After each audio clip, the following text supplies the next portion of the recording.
I've just received this really cool pack from Lost Sheep Coffee. They're one of Cook Eat Repeat's affiliate partners. It looks so good that I felt like it had to be our first ever unboxing video. Hannah and Richard at Lost Sheep helped me choose the right coffee because we use a cafetiere, and then they sent it in this really cool box.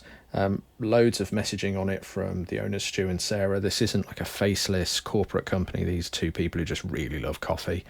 Inside, we got this really nice sort of tasting notes, so telling us where the beans came from and what flavours we should expect. It's supposed to be rum, sherbet, and dark caramel, so we'll talk later about whether that actually did taste of it. Nice message from Hannah, really, really nice there. I thought it was a lovely touch. And then the pack itself, it comes in a really high quality pack. This was a silver award winning coffee for cafetiers. Tons of information on the back again about where the coffee came from. Really, really high quality. I was very impressed. And then they threw in this really nice tote bag. I mean, I love the logo. I've already sort of taken it out and about, buy my veg and what have you.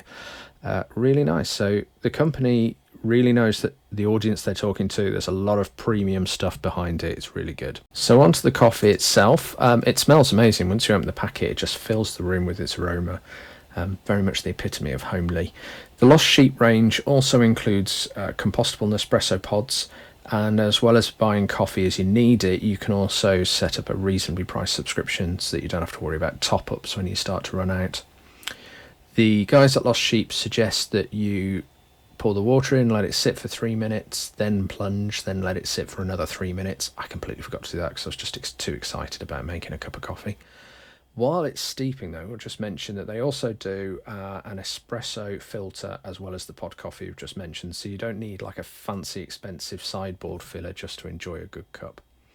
It is a very nice cup of coffee. You know, in terms of flavour, I drink everything black, so you don't get that kind of milky or sugary taste with it. And it is very much I can definitely pick up dark caramel, but not so much about rum or sherbet, but definitely a caramel with an absolutely gorgeous bitter aftertaste to it. So just sort of round off this waffly video, it is a really, really good cup of coffee. They are an excellent company with a great brand. Please give them a go. When you click the link, if you buy it through them, we also get a commission, which helps us run the site, so everybody wins. Lost Sheep Coffee, really worth the time.